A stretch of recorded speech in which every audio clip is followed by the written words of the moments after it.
Kapag may unit ka na, you have to choose your payment terms. So, payment terms, ito ay depende sa gusto mong maging payment terms mo or okay sa'yo pag babayaran mo itong property na to. So, dito papasok yung kung stretch mo ba siya babayaran, kagaya ng mga pre-selling, spot cash mo ba siyang babayaran, or spot mo ba yung down payment, or ilo-loan mo ba siya sa bangko. At the same time, kung gusto naman natin ng spot cash, no, may binibigay naman si developer na discount. So kapag nakapili ka na ng unit, nakapili ka na ng payment terms, no, ang susunod mo naman is to fill out and submit all the necessary documents. So ano-ano yan? So mag-fill out muna tayo ng reservation agreement form. So ito yung all details, no, property details at details mo yung ilalagay mo.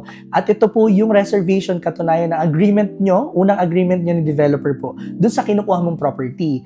Tapos sumunod naman, no, isasubmit natin is yung valid IDs natin.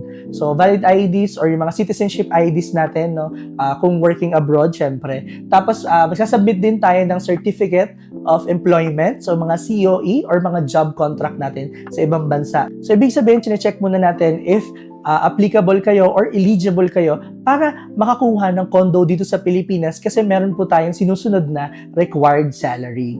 So kahit cash payment po yung napili natin na payment terms, kailangan pa rin natin mag-submit ng income documents, no, as part of the documentation process ni developer.